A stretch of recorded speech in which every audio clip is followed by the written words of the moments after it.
Hey, Jolene, how are you? Good morning, Joe. I'm good. Oh, I'm so sorry. I know I changed the times for the podcast, but you know what? I tend to be more awake and more energized in the morning than I am late in the day. So I think this is going to be a really fun conversation. Yeah. The reason I asked you to be on this podcast is because I know on our last Thrive call, you share some stuff on money that was just so powerful. And I really believe you're one of the few people that really truly has not only an understanding of how money works, because you're a wealth manager and you're entrusted with taking people's money and growing it, which is an incredible responsibility. Yes. But in addition to that, I think what is brilliant about you is you have a revelation and the spiritual components of it. And so you marry these two sides incredibly well. And I thought this would be a great conversation to have. And for those people who are part of the Inside Out community, they can really understand money mindset, how it works. And but before we get into this conversation about money mindset and all that stuff, you have a crazy, interesting story. And so your story is like, whoa, it blew me away when you told me. But yeah. You're originally from China? Taiwan. Taiwan specifically. Yes, Whoa. Taiwan. Yeah. Wow. No, it's a country with a freedom. Yeah. It's very different. We probably rated number one country in Asia. The speech of freedom. Like, wow. People there very entrepreneurs. We love free spirit. We have the first female president. Wow. In Asia as well. Wow. What makes Taiwan so different from? It's an interesting island. If you know the history about Taiwan, it's called Formosa, and it's an island. Uh-huh. Lots of people. It's highly populated. We used to be occupied by Japan as well. Yes. In Qing Dynasty. And then Chiang Kai-shek came over and Japan. I don't want to go to a history, but Taiwan seems to be preserved the Chinese traditional culture very well. We still read and write traditional Chinese. Okay. Not like China is more simplified Chinese. So it's a slight different. So that preserved that so much original culture and language. It seems isolated, especially in the COVID-19. Like one of the best country able to defeat the disease. That's correct. It's incredible, like how people are disciplined and do things properly. So I'm very proud of actually. It's amazing because that was the part actually that intrigued me because Taiwan is so close to China. Yes. And we know the relationship between Taiwan and China, obviously politically, so we won't go in there because this is not the conversation. No. Yeah. But the point is in regards to how they dealt with COVID. And it's just been incredible because I don't know how many people have it there, but it's almost nothing. It's like 400 people maybe. It's incredible. In the whole Canada population, 26 million, I believe. Well, Canada's a lot bigger now. Yeah. But we're Taiwan, about 32 million, I think. 32, right? Yeah. So Taiwan has about 21 million populations, only 400 people caught it. Wow. Yeah, Incredible. last like 10 or 12 deaths. Incredible. Very, very small. Yeah. Amazing. So it is. You talk about a little about political situation about Taiwan and China, and that's the reason my family came to Canada in 1992. Okay. I raised up as a pastor family, and my father always thinking what's going to do with three girls. So in the traditional Chinese culture, girls are less desirable than boys because boys carry family name. Boys will take care of the business, and boy will do all the great things. Okay. Girl just followers, and the life was training to be someone else's wife or helpers. Wow. So it's a very there's a culture my father feels is a little limited to his three girls as well. So when he decided to immigrant to North America, he feels going to give us a different future and different training. Wow. Yeah, it's quite interesting. So your dad really had the foresight to make sure that you guys came to North America so that you can have a better opportunity as girls. Yes. Even though I have to say, even though the culture there is a lot of contradictory, like because my mom never have a boy, so it's always the talk of try to have an offspring as a man, a boy. So I raised up in the environment. I don't think I was able to lead or do anything great. So a life is looking for a man to follow. Wow.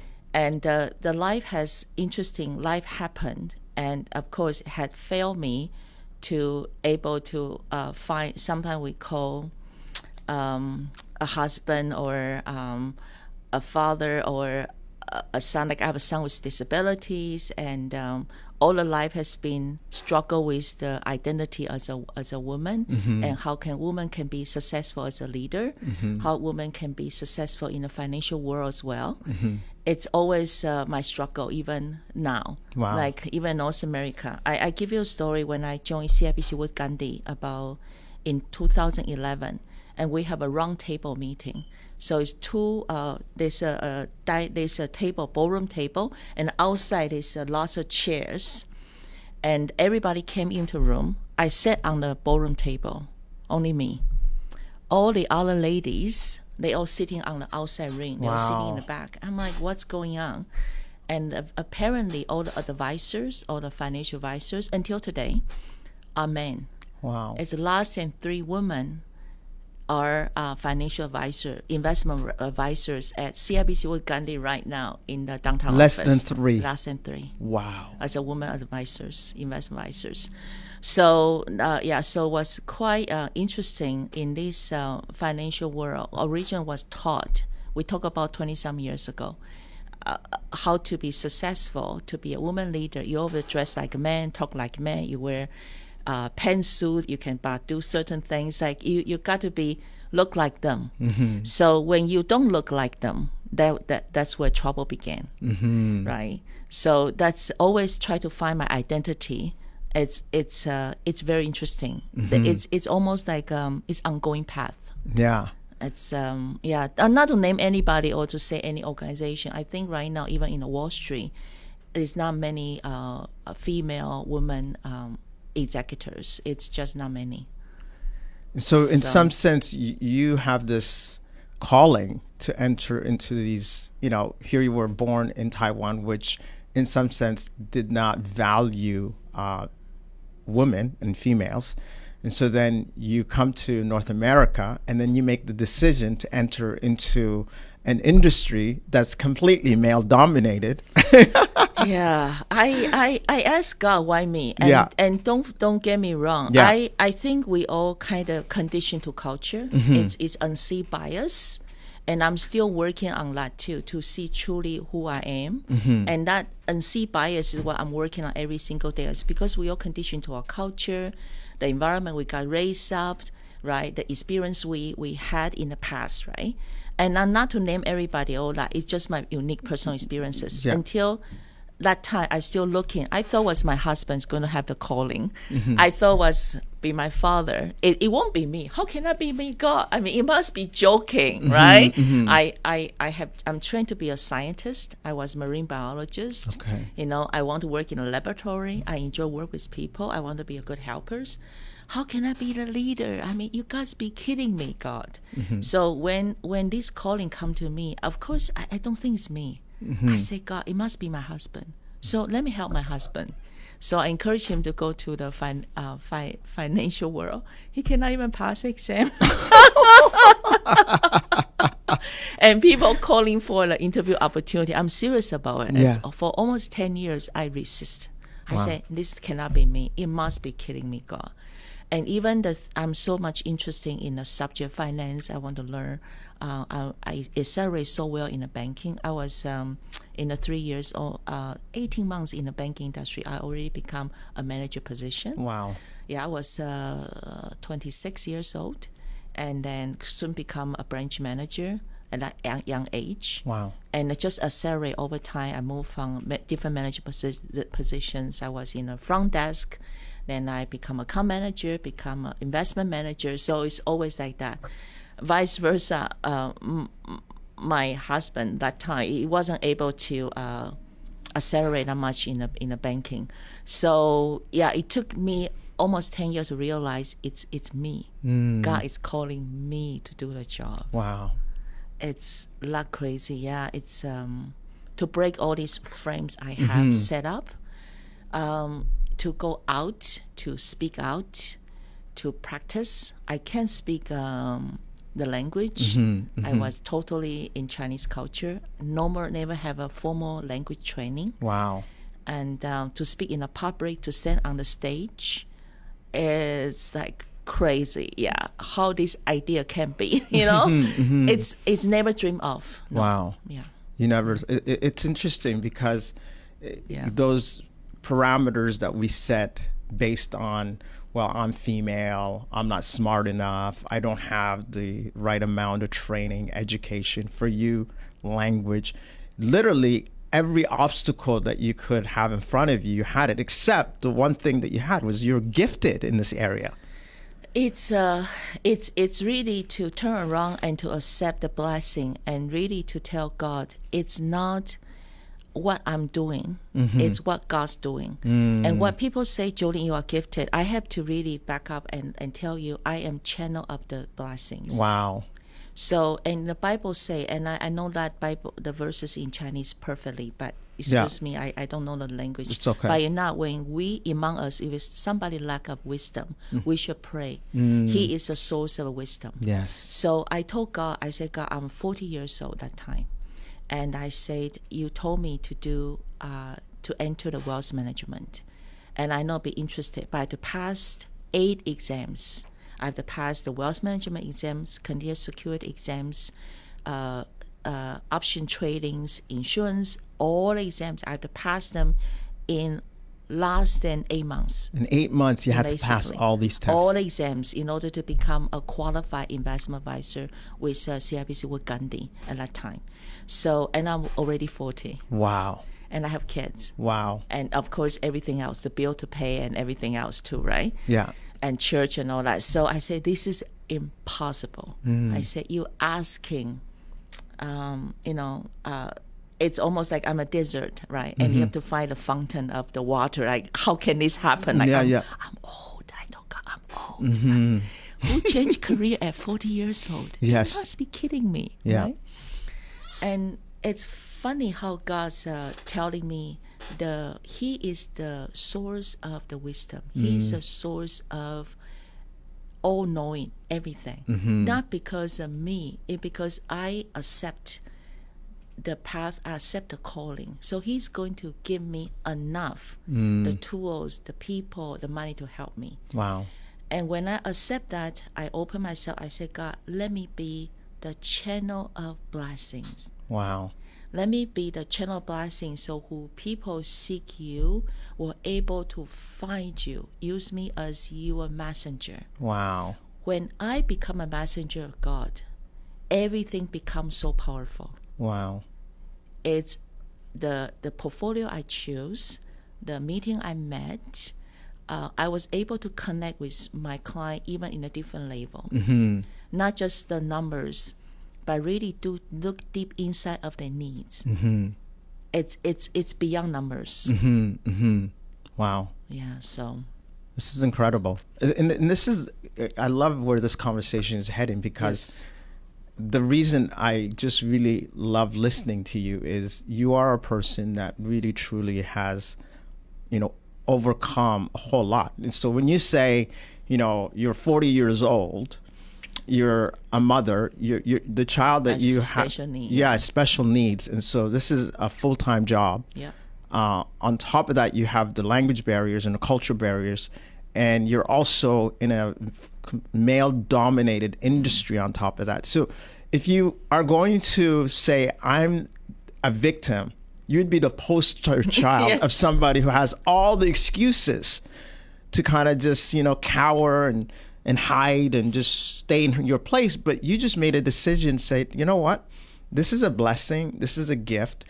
And that revelation, that insight that you have.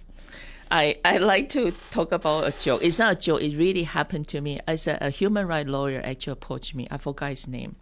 And he came to one of the seminar presentations. I did lots of small community gathering presentations after I become an investment advisor. He said, Jolene, you will be my perfect client. I said, what do you mean? He said, you got senior citizen, your parents, Yeah. they come to Canada, has no job, no income.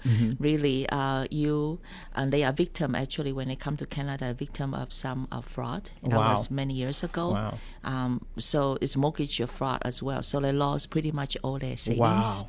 Yeah, it's a very long story. So that's one of the reasons I entered the banking as well. Then I have a special needs child. Yeah. And my husband also later on, he also has a disability as well. So, and I'm female. I work in the financial industry. He said, you are perfect in all this kind of victim mode. Like Yeah. you can easily to be talking, which I was. Yeah. But how can we turn that disadvantages become blessing? Because the Bible says we are weak, he is strong. Because I'm weak, that's why in my experience will show more glory in him. Wow. Not because of me, not because I have connections, wealthy family connections, not because I can speak eloquently, not because I use all these big words, not because I got these beautiful children, well-connected husband, big job, all that, nothing. I have nothing. Wow. Only thing I have is God. Wow. And when I come to CIBC with Gandhi, I remember one interview question my manager asked at that time. He said, how can you get client? Tell me how you can get client. Like he's expecting me to tell him, I have this connection, that connection. I know this lawyer. I know that wealthy family, right? And I look at him straight. I said, one client at a time. Wow. And he's like, what is that, right? I was like, you met someone and you talk to them and then you find them. That's it. If you're suitable each other, that's it. One client at a time.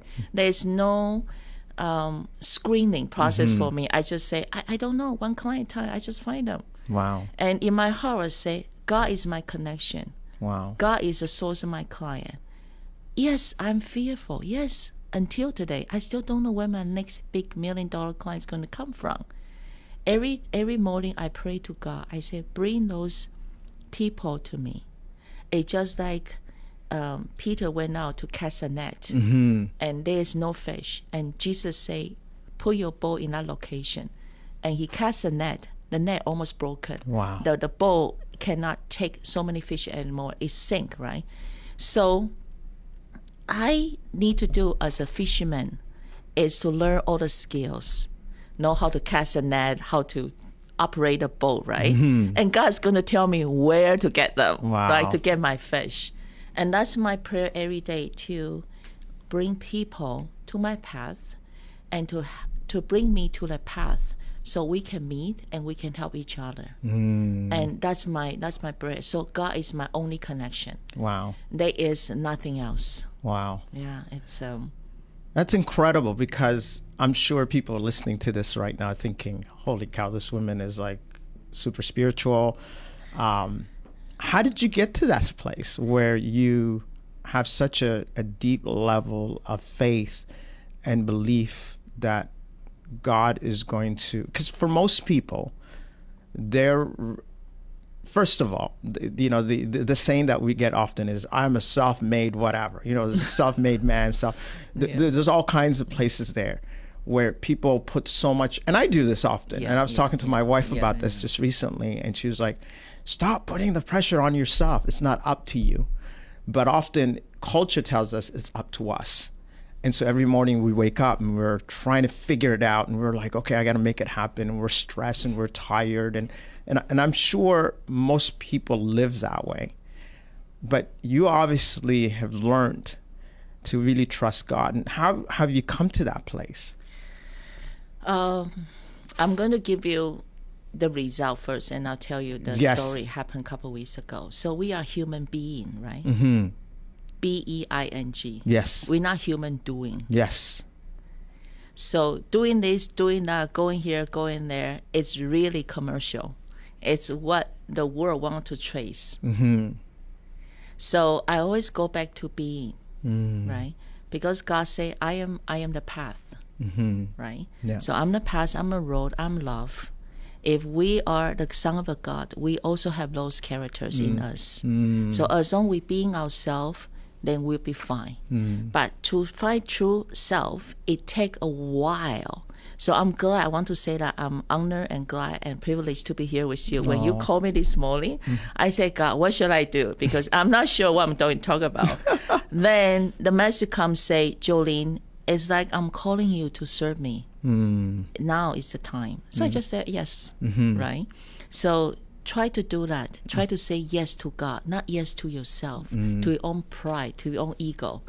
So what happened a couple weeks ago, I won't mention too much in name and details. They got huge client, and I talk about that. Yes. We are friends for 20 years. I work as a financial statement on a wife. I do all these humanly way can do to stay in connection. And they have this huge deal. In the result, if I finish the deal, I will get pretty much $150,000 commission, one check. Wow. Right? And of course, I think I deserve it. Yes. I'm doing all these great things for 20 years. It's supposed to be me. Who else, right? Yeah. Of course, everything can go wrong, went wrong, right? Yeah. So there's a document went missing. There's laboratory work went missing. There's people on holidays. And it was just like crazy for 2 weeks. I won't say the 4-letter words, but I swear every day I was so stressed out. And when the deal canceled and went to my competition, I was totally crushed. 20 years of work, 20 years of trust. I love the family. I think it's me. Who else? It's almost defeat the reason and purpose what I'm doing in the job. Wow. I thought this is the one. This will be my year. I've been working so hard for this. It almost defeated me because that big check is going to bring the whole team to the next level. Already playing for the money. Yes, $150,000. I'm going to be the money for the down payment for the house. I'm going to hire another associate. Right. I already spent the money in my head. Right. And when I was beat up. Wow. Not just talking about not sleeping for two weeks, not very well and all that. I was totally on the floor. Wow. And I told God, I said, what is this? What is this? The trouble I went through, the hoops I've jumped, the hurdles, my team is not with me. Right? There's so many partners. There, life insurance company, Canada Life. There's all these people. Like, what's going on with these people? They don't see my struggle, right? They have I would just go complain, right? And I was on the floor and say, God, what's going on? Is this the path? I almost feel the whole world's out against me. Like nobody's there to help me. They're there, and you should hear those conversations are very hurtful. Yeah. Oh, think who you are. It's a Chinese woman. How they know? The client is not with you, It's all this negative conversation toward the client, toward me, and to the whole thing. I finally realized how people see me and how God see me in the mission and what I see myself is totally different. Wow. I am very grateful to be here, able to talk about spiritual side of my practice, because I don't talk that deep. Yeah. I always talk about what's going on in the market, what's the stocks, what U.S. elections, those things. But really, for me as an investment advisor, I have to practice my faith every day, every moment, because chances for us to close a deal are very slim. Only probably the top 5% of Canadian populations were able to afford a solid financial advice like that. It's very bad, to be honest with you. So to able to screen out the 95% of people, really to truly find that 5% top client, it's very competitive. Yeah. The space is crowded. But God has wake me up and telling me it's not like one deal I'm doing for him. Is every single steps I go through, he knows. Wow. He comfort me. He told me what I did is not in vain. The Tuesday, Yes, remember yeah. the pastor, we never met. Yes. And he said God's going to compensate my profit. He's going to double Yeah. for my trouble. He Yeah, said yeah, she yeah. said that. Yeah. I never met her, right? Yeah. So I went through the whole process, and knowing God has seen my effort. He is not value me like the world value me. Wow. And that it just put me on the even more strong position, strong faith in Him, because Wow. what we have received in heaven is very different from this world. It's so different. The joy I have in order to work on a faith to serve my people, my family, my community, right? Knowing that's God calling me to do. The financial reward award is secondary. It's He knows my input. He knows what I do every single day. When people don't see me, He saw my tears. Wow. He know my struggle. And He is the one tell me, get up, continue. This is the path. Yeah. Wow. Yeah, it's So good. it is amazing. I have spoke with a family recently, and the lady was 30 pounds overweighted. She worked 2 jobs, day and night, crazy. She's trying to make a living. Husband also has a disability and all that. So we did 3 hours planning. But don't forget, I spent almost 9 months of time tracing her. Get me statement, get me this, get me that. She never able to get it, put them together. So finally, she did it. And we have that half-hour conversation. In result, she's able to change her financial habit. I will never imagine. You know what I told her? She said her grocery bill budget is only $500. And I say, you got a family of 4. How can you have $500 grocery budget for Wow. your family? I'm financial planner, right? Yeah. It doesn't make sense. Yeah. She said, what do you mean? I said, in general, $2,000 is a reasonable budget for family of 4. She said, oh, you know what? She changed her budget, and she said, Jolene, you know what I did? I no longer need to go to restaurants because I got so much food in my fridge. We not go to eat junk food anymore. She lost almost 30 pounds. Wow. I said, what?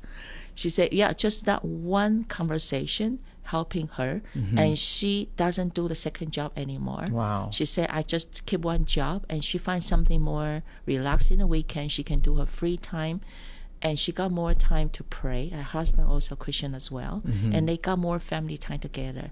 So she said, we eat from home now. We eat healthy. We lost weight. And she said there's a balance, there's a left money in my bank account every single month since I met her 3 months ago. I did not realize, Joe, to go through people's financial budget will change people's life. Wow. I was like, what? You know? And not just one aspect, it's everything that involved with her health, her habit, eating, goals, everything, right? I was like, wow. And that's the impact we talk about. Yes. Yes. Yes. It's that one record. Of course, in my financial statement from my manager, it's not $1 increase, nothing, right? No. It's the same. Yeah. But he knows. Yes. He knows, right? God knows the effort I put in, and the change I made for the family. It's amazing. That's incredible. Yes, it That's so is. good. It's very. The phone call came just after that big loss of the Yes. Right business. after. Yeah.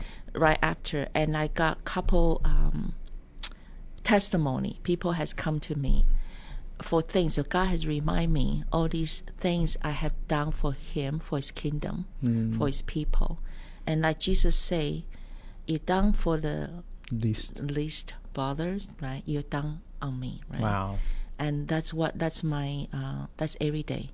So don't think what we do, everything every day, including today, Yeah. we are serving. Yes. We are serving Him. We are serving His people. Yeah. And this kingdom there will write down our name. That's what so we do, right? Yeah. How many people and family we touched. Yeah. It's so good. I always tell people, you know, you can't. The only thing you can keep when you live leave this world, sorry, not leave, is what you've done in the sense of the impact that you've had. That's the only way you can actually keep yourself alive forever on this earth if you want to, because it's the legacy of impact. And I'm always thinking through that context, because the challenge that you described so beautifully is the fact that everybody is trying to make a living. And so most of the world lives in what we call a survival mindset, or Maslow's hierarchy of needs, which is having your security, your needs met, all the temporary things. And I think we obsessively go after it. And I think with COVID, it's revealed the fact that these things can be taken away in a moment.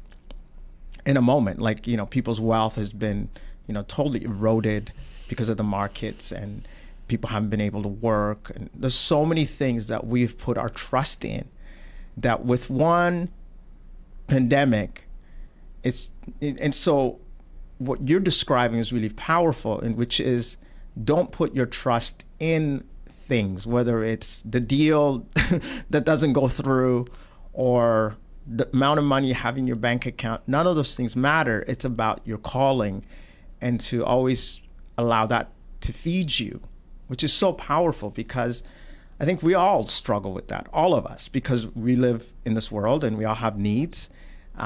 And the challenge and the struggle is it takes tremendous amount of faith to do that. That's what God only asking me is, walk on my path by faith. And I'm going to show you. Yeah. So it's like, God, bring me those $1 million deals and all that. Well, if I'm not ready, right? Yeah. So the first thing I ask, am I ready to take care of this $1 million client? Am I ready to have all these tools, everything? By going through the process, the big failure, I call it, right? Yeah. I know everything. Yes. I know what went wrong has gone wrong. Yes. No, and I know which way to face the situation challenges. Yes. Because it's quite a complicated deal. So it was very interesting how the process had been showing me. If the things go smoothly, I learn nothing. That is true. Right? Yeah. But because it can went wrong, in 3 weeks I learned everything inside out. Wow. I was like, I say, thank you for the sense of humor. I say, that's a very expensive license, $150,000. Excuse me. And I'm like, God, I said, I was in tears. I can't stop it. Yeah. Because this is incredible. How can this all happen? It's almost like crazy. Anyway, so go back to about how we make our livings, everything. Yes, there is time. I don't know where the money is going to come from. As an entrepreneur, how you know the next deal is going to come from? Yeah. Right? Yeah. What I call that is my desire. I don't know. What I can control is my activities. Yes. And we talk about that every day. But it's hard, right, to control that fear and everything. So what I do is when I have the moment like nothing is going, nothing is clicking, right? And like, oopsie, the bill's due and da-da-da, right? So first of all, I go to my mindset. I said, ethical business, this is very important. I learned that recently. Is that funny? Ethical business is a business making profit. I love it. Ethical business is a business making profit. Making profit. Because your business making profit, then you are able to support your employees. You are able to have programs. You are able to help your clients. If your business is not making profit, how can you do all that? Yeah. Right? Yeah. So you end up getting into the debt. Then you aren't able to pay the banks back, and you get into trouble. Yeah. So the rule number one is ethical business is business making profit. Always make sure that. So don't enter the bad deals. If the deal is not doing any good for the team, for your business, for client, don't even do it. So that is a rule number one. So what I can do is to control my activities. So when things not really clicking, I go back to organize myself. I go back to look at my client to see if any things I've been missing. Wow. And to go back to the basic, organize my file, organize my leads, talking to the people. There's always things I'm missing in the past, right? Try to see if anything I'm missing. right? Yeah. And then just organize yourself. The interesting thing is every time I do that, there's new deals coming in. It's so good. Yes. That's a real good principle. Not to blame someone else. Not to blame, oh, XYZ didn't call me. He says he's going to give me $500,000, right? ABC didn't contact me. They change your mind. Instead of giving me $500,000, they buy a house, right? I don't do that anymore. I respect people's life. It's fine. I know there's something else better for me. That's so it's, I have to really go back to what can I do? Yeah. Go back to activities. That's so powerful because it's I use the words, there is the outcome versus the performance goals. Yeah. And I think often all of us want a certain outcome from our businesses and whatever we're involved in, but we can't control the outcome because the outcome, there's so many variables. But what we can really control is our performance. And what you're saying is, hey, instead of looking outside of yourself and getting all worked up and mad at this didn't happen, this person, that's a victim mindset. What you're saying is, hey, what can I do? What do I need to do on my side of the business that I'm in control of? How can I organize it? And which is really a powerful principle, is that when you do that part, the outcome also changes. Yeah. Yeah. Which is not something that we teach right now in our culture. Our culture right now is obsessed with whatever outcome that they've been waiting for to happen, and they will even impose it. Like we'll fight tooth and nail to get the outcome that they want without them really taking any level of responsibility because they deserve it. No. Because I went through A, B, and C. I deserve it. I deserve it. I was just I just posted something about my son Jade. He just turned 9, and so I posted 4 lessons that I've learned from him. And the third lesson I think I posted was, he always says things like, "It's not fair." Yeah. That's his favorite line at home. It's not fair. It's not fair. Yeah. So my response to him is, you know what? Yes, life is not fair, and you're lucky it's not fair because of grace, you get what you don't deserve. Everything we have, and I think this is what I'm hearing from you, is we don't deserve. I was thinking about that today. I'm like, do we deserve to be alive? Do we deserve to have air? Do we deserve anything? Like, what have we done to merit? Like Bill and I were talking about this last week. Oxygen. Oxygen is freely available to all of us to breathe it in as much as we want. And yet somehow we do have that mindset, which is, I deserve it. And because I deserve it, then the outcome should change. If the outcome doesn't change, then I'm going to be like a child. I'm going to roll around the floor, start screaming, yelling. And you see this right now in our culture. And here you are, somebody who, and this is why I love this conversation, because if there was one person who would be the poster child for, hey, I'm a victim, it's you, but you've made a completely different decision to say, no, I'm going to take responsibility. And it's powerful because the impact that you're having, which, and interesting enough, and this is why I love this conversation, because there's two, and I hope people see this, is that, so there's the role that we all play. We all have titles. So, I'm a dad, I'm a business owner, I'm a pastor, whatever. We've got all these titles that we go and operate every day. And in the world, we measure ourselves based on that. So at the end of the day, everybody's got a scorecard and they're keeping it. And they're like, look how much money I made. Look at this and this and that. But there's another scorecard that you're talking about, which is something that no one really puts a lot of emphasis and focus on, which is the calling side of it. Did you fulfill your calling? And which is really interesting. What you're learning is, you work with these people who 5% of the population, which have lots of wealth, and you manage their wealth. But also now you're starting to see another side to your calling, which is to educate people about money. Yes.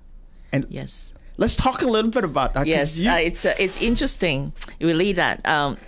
This is a sentence by U.S. Marine. They said, everybody all want to go to heaven, but no one want to die. So the reality is 99% of us don't want to go through whatever it takes to achieve our dreams, right? So it's all about the money mindset, how you think about it. I cannot guarantee any success, but there is definitely financial rules we have to follow. Principles. Yes. And Get closer to the mic because I want everybody to hear this. So it's very interesting.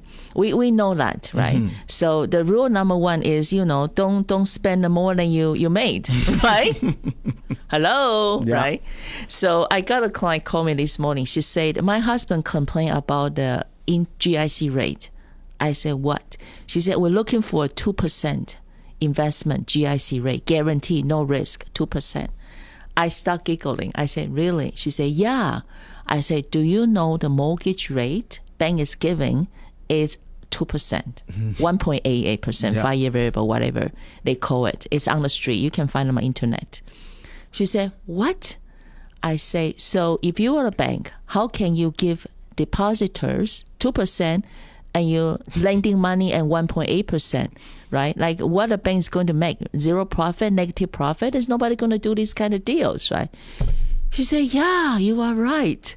I was laughing. She's so funny. And I was thinking, this is exactly what we do. If you are a bank, right, and you keep investing your money on something not going to give you return, you're going to end up negative. And you end up with no money. Yeah. Right? Yeah. This is the principle of the earth, unfortunately. So it's very important to really to know what you can bring in and what kind of investment you put in, where you put your money, where you put your time. So people say, well, Jolene, what does that mean? I do $25 this and that. I say, this is the Bible principle coming. The 10% tithing is very important. I use that in different way of telling people the rule 101. So 10% your money need to go back to pay yourself. Rule number one, to pay yourself. Most of the people want to pay the debt. They want to pay the mortgages. They want to pay the bank. They want to pay this. They want to buy big screen TV. They want to buy a big house, right? But for all that, what percentage of money you pay yourself? And people say, what's that mean? Well, do you invest in yourself? Do you invest on your retirement to grow?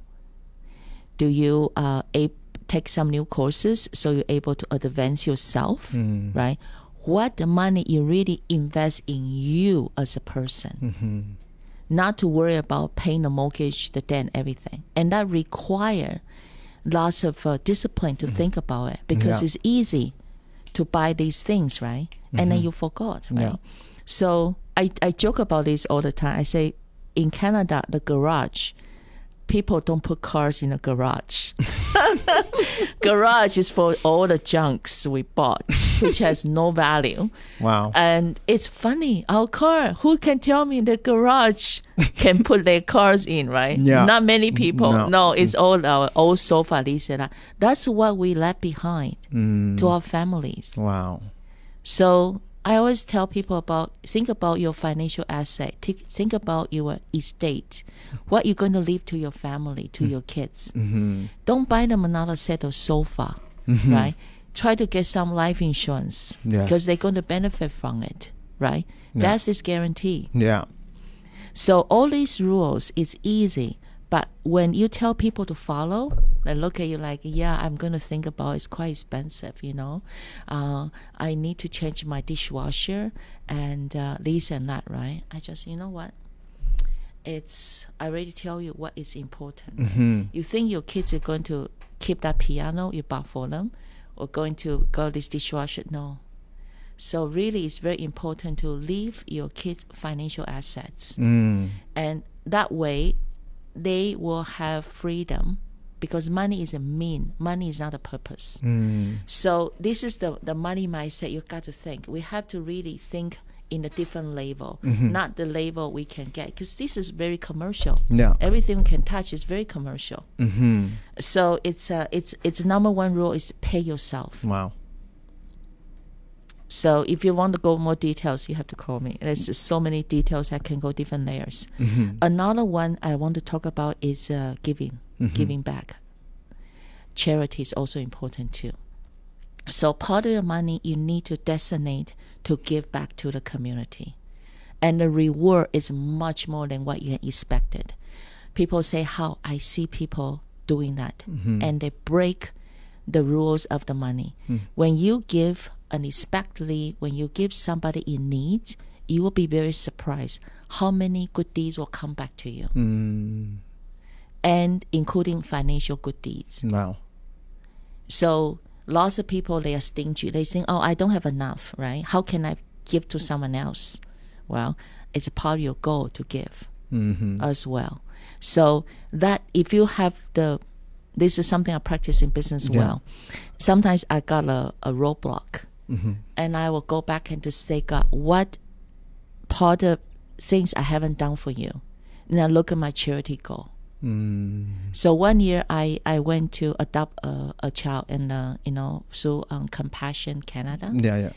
And because of that, right? I don't know what happened in between. As much change, right? There's a big deal. My business turn. Wow. And if you practice that rule, it's a spiritual rule. When you hit a roadblock, maybe you're not giving enough, not giving back enough, not giving God enough, not giving back to community enough. Try to do something for free. Wow. No expectations.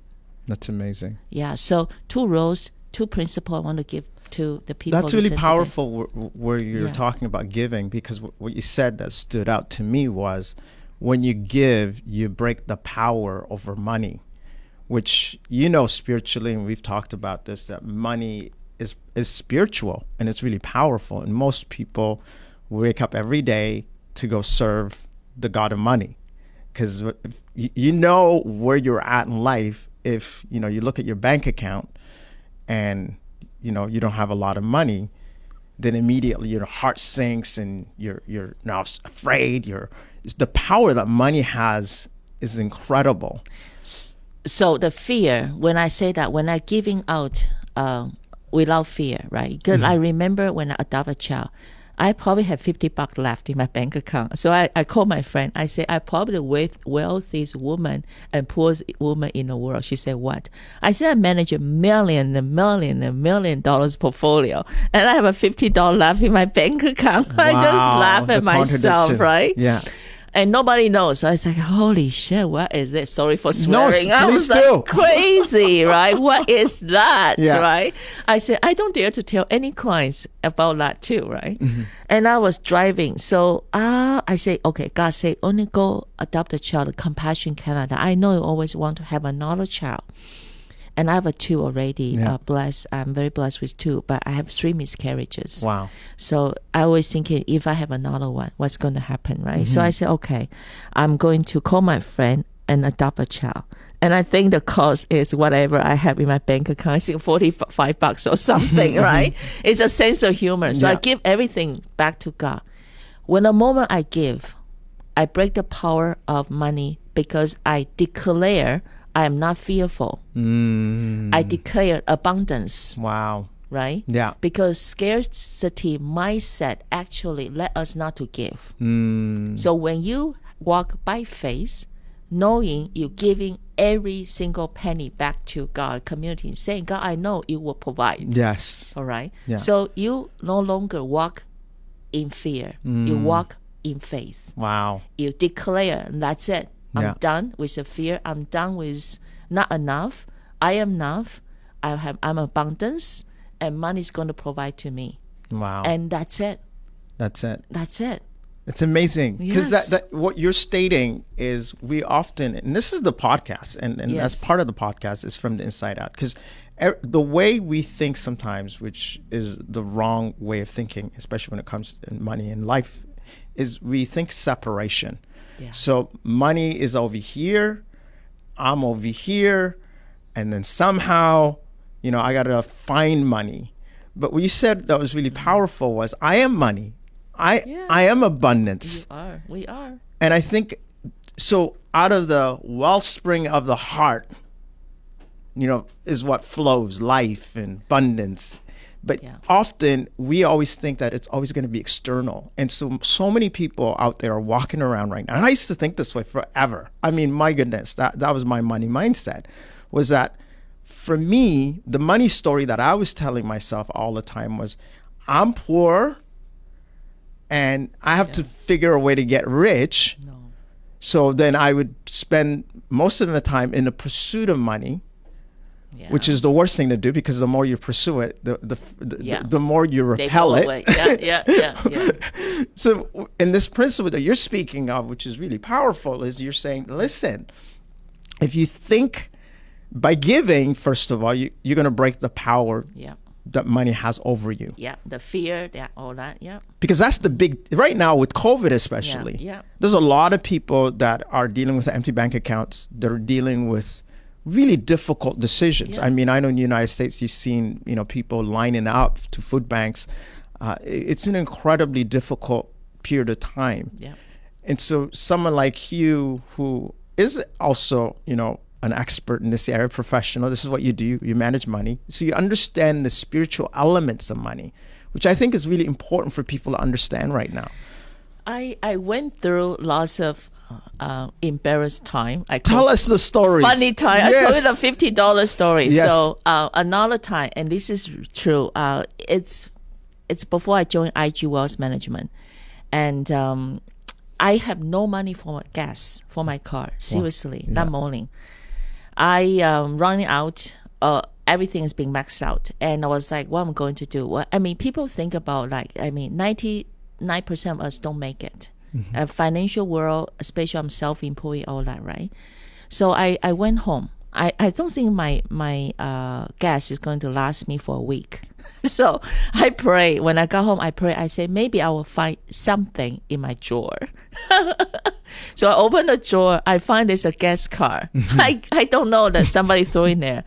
And I look, it's a $50 gas card, right? Oh, wow. I was so happy. I get out my car. I say, praise the Lord, it's done. I have a gas now. I can go to see a client. And I start making money.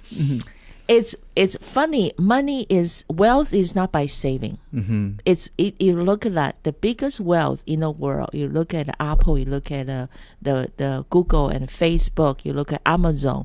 You look at these millionaires, right? You look at their path. Wealth is by creation. Creation, yes. And this is what we are create, like God, right? God create. God is the source of creation, right? Yeah. So we also have that source of creation as well. Yeah. So when people think I got to save money and all that, it's wrong. You have to go back to self. Wealth, money is created by us. We create It's it. created by here. Yeah. It's our thoughts. Yes. Yeah, it's so good. This is so powerful. It's crazy how we think about we go make money. No, we don't. We're going to create money. Yeah, because we're not the mint. We can't go make money anyways. No. I can't go to... No, it's not the purpose of our life. No, to make money. Yeah, and the words are important though, because almost everybody will say that, the statement, the reason why they have a 9 to 5 and they go to work every day is to make money. We say this, I gotta make money. Yeah. And so we become slaves. Yes. And they control us. And you're controlled by it because now, and this is my hope and to inspire people, is I always say to people, you can't change culture, but you can sure create it. Because I can't go out there and change culture. I can go fight and yell, scream, protest. That's great. But really the people, and this is what you're saying, is the people that really have the impact that they have is they create new culture because it comes out of them. Because I was just talking to, it was via LinkedIn, and this guy, we just ended up connecting, and he's an entrepreneur, and he's an investor. And so we get talking, and I said, what do you do exactly? He said, well, what I do is, he says, I buy businesses. And I said, you buy businesses? How do you do this? I was just intrigued. And so he said to me, well, currently right now, there are 12 million businesses in the United States alone that are trying to, the people are too old to keep these businesses running, and they don't have an exit plan. So I'm their exit plan. I come in and I buy their businesses, and these are great assets. And I said, wow, this must cost a lot of money. He said, yeah, most of the deals that I do are actually $100 million or more. And I said, $100 million, where do you get the money? Yeah. And he said something really powerful to me. He said, Joe, he says, it's easier to do a $100 million deal than a $100,000 deal. And I said, why is that? He goes, because it's not dependent on my asset. It's dependent on my strategy. And I said, oh, wow. So he said, what I'm presenting to these businesses is they already have the assets. They have everything. They've been running for 20, 30 years successfully. I'm coming in with a strategy to say to them, hey, here's how you can exit out of this business and make good money, and you no longer have to close it down when you die because you don't have anybody else to take it over. Yeah. So he's found a niche in the business, and he's doing incredibly well. Yeah. And so this is what you're saying is that if you want to make money, quote unquote, you can't do it. No. But you can create. Yeah. And it's a result of, though. That's correct. So this is, so for me, that's been a revolutionary in the past, I would say 4 or 5 years, because it's changed my mindset. So people say, Jolene, that's a conflict as a financial planner. I find a harmony. I probably the only financial advisor told my client planner to go and spend some. So I have a client want to retire 2 years earlier, right? Mm-hmm. And she want to do some planning, and we try to do some investment or everything. So I do think differently. I want to say that I pray for all the meetings. Wow. And sometimes I close a meeting by prayer, wow. of course with my client's permission. So lots of situations, I enter the meeting, I already had done my prayer. Mm-hmm. I kind of knew, and God has prepared me for the strategies. Yes. Right? This is all by the wisdom from God. Mm-hmm. And by doing so, I was able to give my client more happier result. Because money cannot buy happiness, but money can give them alternative and options. Wow. But take somebody has clear mindset, has all the training and skill set to get the thing settled for them. In the between, I already make enough money because when you say making money is because I give them different strategies, right? Mm-hmm. So they were able to allocate the asset differently. So they save their taxes. They have money to retirement. They are not too much risk, right? And they have money to renovate a house. The list of goals. Yeah. So that's how I create my wealth by going in to look the statement, review all the techniques, right? And that's how I'm doing so well in this business. People see that strategy works. Mm-hmm. They are no longer stressed. Mm-hmm. They have their means, and they are able to live very comfortably and happy. Wow. So it's very interesting. Same thing like you say, we are here to create wealth, not just for us, but for our clients, for people we met every single day. Yeah, this is what God gives to us here and here and here. Like, as long as you have your health and wealth is only by creation. I love it, and you're a great classic example of this because, I mean, you went through a massive, crazy challenge financial where you had it was debt that wasn't even yours. Yes, that. But you were responsible for. Yeah. Would you discuss? I don't know if you're comfortable discussing this. Yeah, it's okay. We talk about the forgiveness. Yes, I believe, right? Forgiveness. For forgiveness, and we and that day was talk about to forgive myself. Yes, I remember that. And with all the training I have, I think I should see all these danger and warning signs about the family finance and all that. I was totally blindsided or not aware of how much. Financially debt, like my husband and we are put together. I was focused on my business as well. So I had prayed to God. I said, God, since you are calling me to do this job, and all these credit card debt and line of credit, everything was created by the first couple years of business. I wasn't aware of the decision I made was not good enough. I entered some bad deals. I think the client's going to give me money, didn't give me money. All the long stories, right? Yeah. I was like a 6-digit. Talk about more than $100,000 in debt. Wow. Total about $200,000 in debt. Wow. Right? So I tell to God, I said, you are my savior. You are a savior in all aspects of my life. Not just spiritually, but I call you to help me to redeem the debt as well. Yeah. Right? So I say, show me the wisdom and taught me how.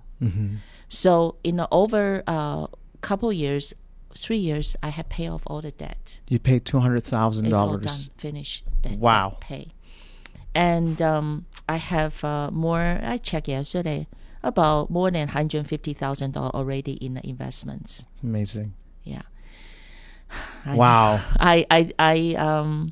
I don't talk about too much about my financial situation with people, but I went through the valley in order to glorify His name. So I have no shame, and I forgive myself. And because of that, I was able to help people are going through the valley. Yes. People thinking big income, big house means wealth. Sometimes the other way around. How can you make peace with your money? How can you make a peace, have a good relationship with your money? It's very important key. It doesn't mean how many zeros you put in there. People have lots of wealth, has no peace, doesn't have a good relationship with the money.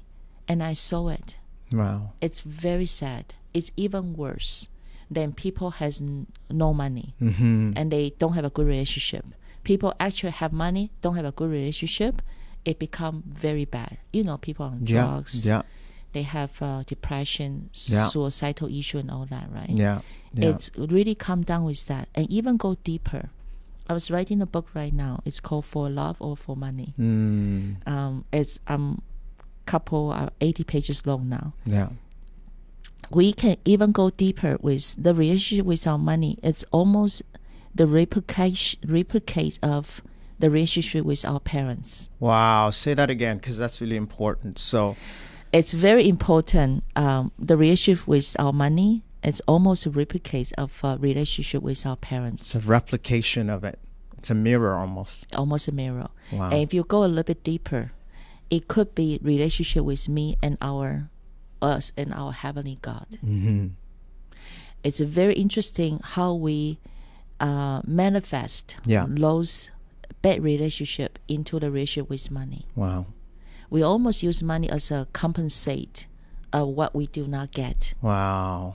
from our parents. And we do that too. Lots of family have money. They use money to compensate the kids, right? Yeah, instead they of buy. love, they buy, they pay and make sure the question go away by paying so many things. Yeah. Unfortunately, the problem doesn't go away. Wow. Yeah. So you see people overspending. Yeah. Yeah, because they were thinking there's going to buy them happiness. Yeah. Just covers it up, That's it. and it's a mess. Yeah. And it's just funny because it's the one obsession in our world, and it's the biggest lie ever told. I was thinking about that. I was like, man, because everybody and their dog right now, if you told them that they no longer had to work for money, I would say most people would quit working. Most people would quit their jobs, would leave. They would go, I don't even know why I'm here, because they're either in really bad working environment where maybe there's the boss is horrendous. They're literally doing things that they would otherwise never do, and some of them even doing stuff that is ethically questionable in the sense that they may not even agree with it on a moral level. I was watching the Netflix documentary on the social dilemma. And these are the architects of Google, Facebook, and all these guys in there. And most of these guys came to this realization that what they had built is now destroying people. Yeah. Mental health and all. And so they came to this realization. So most of them had the realization to say, this is ethically wrong. Yeah. Of course, they've made tons of money, so they can exit happily but ultimately, I think sometimes most people, when given the choice between losing their job and losing a paycheck and living based on their values and what they believe, most would choose this because they're like, well, Joe, I have no choice. I have to feed my kids. Yeah. So the APA, we call ambitious circle. You actually hate your money is not happy money. How can you making money and the money you're getting from the job you don't like is almost a punishment? You got your money. Wow. So that's why I have a speech about that too. Affection. Affection. Do you have the affection toward your money? Not Not for the love money, that's a wrong Yeah. thing, right? But to love your money, what's that mean, Jolene? For love money, to love your money. Love your money is knowing money is a means. Money actually is a source, options for you to enable you so you can help yourself, help your family to achieve your goals, to have option to go from point A to point B. But if you do the job you don't like, and you end up don't like your paycheck too, right? It's true. It's so bad. So true. So there is something you can do. Seriously, I will pray for these people. When I see that, the first thing I will say is, it's almost like you have to quit and do something else. And I encourage people to do that. People say, you're crazy, Jordan. I say, I'm not. Because I know even you make lots of money, quote, you're going to lose them. Because you never have that affection. You never love the reward. You actually resent it. You don't want it. Wow. Isn't that interesting? So even people overspending, it's almost this sense of like they don't really want this money because they, at a subconscious level, I don't think most people are consciously aware they're doing this, but what they're doing is as quickly as it's coming in, they're like, oh, I don't want nothing to do with it. Because, and so when you're talking about an affection of money, is when you do great work and it's work that you value and you're being paid for it, that money in many ways is an indicator. Yeah, it's happy money. Happy money. I love that description, happy money. So you can either make happy money or you don't like your money, dislike your money. I hate my money kind of thing. Yeah. Which is really powerful because not enough people talk about our relationship to money. And that's why I always think of it. And I think often when really wealthy people talk about money, they talk about it in spiritual terms, which is really fascinating. They may not even believe in God, whatever, but they do know principally that money is something that has a spiritual thing. It's a representation, a reflection of who they are. And so this is important because for me, for example, when I was a little kid, and this is embarrassing, but it's true, because my money relationship has never been healthy because we just have these really unhealthy relationships. And where do they come from? Really, as a child, I think we have these beliefs and these stories that we tell ourselves, and then we keep fulfilling that story. And for me, as a little kid, my earliest memories of money, which is interesting, is gambling with money. So I used to play marbles, and I used to like you put these marbles in a square, and then whoever hits the money gets it. So I still remember. It's really weird how much of a emotional connection and to wanting to not lose it and make money really quickly. So that was one element. And then the second element, which is the exact opposite of it, is I used to bury money, which is you fear of losing it. Fear of losing it. Because your money comes so quickly and you think you're going to lose it quickly. So you bury it. And there's a principle about this, and I know in scripture it talks about that, this idea of the three stewards, in the sense that it's regards to talent, but that word talent is actually a description of. So knowing we are going to, and I'm practicing right now, knowing whatever a project we pursued, we'll never fail. Have to know that because God is our backup. So when you ask every single morning, wake up and say, God, today is a path I should walk. Not how much money you're going to make and I got to do this and got to do that. No. It's really go back to step to first of all, to appreciate your boss. Appreciate the money actually on the table to pay your food. I want to give you a very good tip. People has a credit card debt.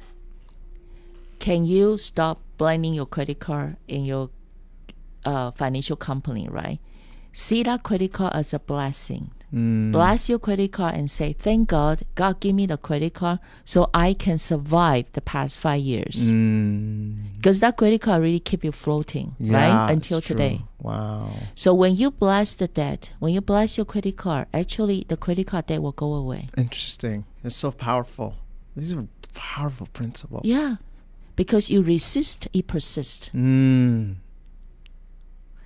It's so funny, so weird. I know. I told people that. They say, "Oh my God!" I say, "Give it a try." And I did it I was successful. Some of my clients practice that. They are successful. They are chipping away the credit card debt. And the banks, you're calling them to say, oh, we're going to lower your interest rate because you're so good at paying it. I'm like, that was very interesting. Your mindset, just change your mindset. Just one flip. That's it. It's so cool because these are principles that we don't think about. Because when you, even your book that you're writing, which is really powerful, you get things at a deeper level as I'm listening to you. Love. When you look at the things that you've been given, so whether it's debt or any of those things, and you begin to bless them, what you're also doing, which I'm just, as I'm listening to you, is you're also now having an abundance mindset. You're not seeing them as limitations. So, because everybody sees those as hindrances. If I had more money, then I would do A, B, and C.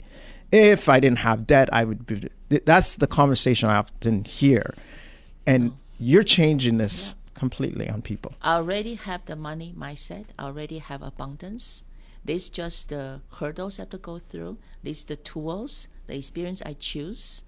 And I bless them. I declare this is done. Thank God I have the credit card to help me to survive a very difficult time. But it's done. Declare it's done. I have no debt. God has paid off. Redeem your debt. It's done. Wow. It's been taken care of. And with your job you don't like, bless your job because it keep you family, fed your family for now, right? Bless that and tell God, I had enough of this experience as well. I'm not telling you to quit, but I'm telling you to bless the job, to bless your boss, to bless your paycheck. Make the money to positive money. And pray to Lord to show you all the way. Because that's not a life and that's not a path you enjoy. Not anymore. Show you another way. You'll be surprised. When you change your mindset, you'll be so surprised. All of a sudden, things start to change. It's all in here. It's all in here. It's all inside.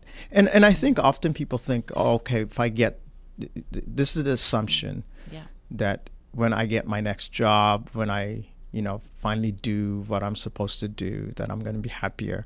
If you're not happy right now, you're never going to really be happy because happiness is not something to be pursued. It's and I define the success for me even, and I don't know who defined this, but it's the daily realization of an ideal goal, which is something that you're really moving towards. So if you wake up every morning, I'm a golfer, so interesting enough about golf, 3 million people start playing golf every year, and 3 million quit. It's funny. It's one of the only sports where it can never grow. And the reason why 3 million people are quitting every year, interesting enough, I don't know, you can fact check me, things that might have changed. The numbers, I'm not, it's not a recent number, it's something I'd heard. But the point though is that so many golfers are quitting every year is because they're not improving. So then golf becomes a very frustrating, when I know as a golfer, if you're out there every day and you're spending, and golfers are obsessed kind of people, so they're at the driving range, they're practicing. But if you're not improving, because the average score I think for golfers is getting worse instead of better. So the more you play, the worse you get. Well, that's torture. And so most people quit. They're like, I've had enough, and they throw their clubs away. But then there's new people. So part of life, and to enjoy it, is incrementally every morning making progress, moving towards a very specific goal. Because most people have no goal anyway. So if you ask them, where are you going? Most people would say, well, I wake up every morning and go to work. And well, that's the calling I talk about, because maybe your goal is just to make sure your kids go to university. Maybe your goal, like for me, my goal was very simple. I just want to have my son when I'm not in this world anymore. And that's why I started my business. I hope my son will have enough financial resource to take care of him because he has special needs. And by going and doing the job I was doing in the past, I wasn't able to achieve that goal. No, I can't. And I try. I don't think it's possible. I have to work until I'm 150 years old, maybe not 200 years old. So the long story short is, God has shown me the way. And all these things like you're saying is God is a God of creation. God is a God of abundance. He creates things from nothing. He say, I am. Yeah. And that's it. That's it. So declare you are, I am, and love what you're doing, knowing this is just a process. We're still in process of making. We're still in the process. Accept the mistake we made. Yeah. Forgive ourselves, knowing this is a part of the process to become what we would like to become. One day we're going to meet him. And so every single day is a trial. Every single day. That's it. But choose love, not suffering. Because we know this world already suffering enough. We see enough, right? Yes. So it's not easy. It's not. No. It's not never be an easy journey. No. And that God never said that will be easy. Yeah, that's true. No. Yeah, in this world you will have, pressure, challenging, pressing. But out of that pressing and pressure, it's these callings that come out. And I think what we're seeing in this conversation is when we go back all the way to Taiwan, when you were born there, in a male-dominated culture in which they don't value females, God had a very specific destiny for you. And so all these challenges were preparing you to do the work that you're doing right now. Exactly. Every single step is guided. There is no mistakes in his plan. Isn't that amazing? No mistakes. Yeah. Even you thought it's a mistake, God will always correct you. Yeah. You have to have a faith. Yeah.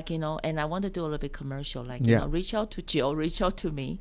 Because sometimes you need somebody people from the second opinion or outside, read or look the situation. Because we are not traveling this world alone. We are not. No. There's many people, they have been there before. So reach out. Yes. It's very important to reach out. That's so good. Yeah. Guys, I think this has been, one of my favorite podcasts. And Jolene, you're just really incredible. And it's not often that you can have a conversation with somebody, that doesn't have nothing to hide, which is powerful, because that's where your power is. And the fact that you do the work that you do is really fascinating, because it's the very thing that you've had the greatest amount of challenge, but it's also the area where you've had the greatest amount of victory. And so you're able to understand people at every moment or point of their journey.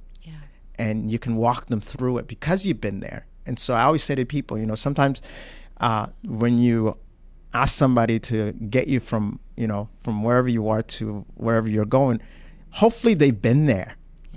Because theoretically, the theory is great. There's lots of teachers out there that can teach us theory, but there's only a small segment of the population that can show us the way. And so I just want to encourage you guys right now that if you are wherever you are in this journey, whether you have lots of money, you have no money or little money, remember, money doesn't define who you are. No. And that you have the ability to create. And so really want to encourage you guys today, just ask yourself that question of saying, okay, what do I have? And my mom was telling me this story, and there's a story in the Bible, is about this woman who basically, she has nothing and she's going to die. And all she has these empty jars. And she doesn't even have oil. Like, I think she has like a little bit of oil. That's all she has, just a little bit left.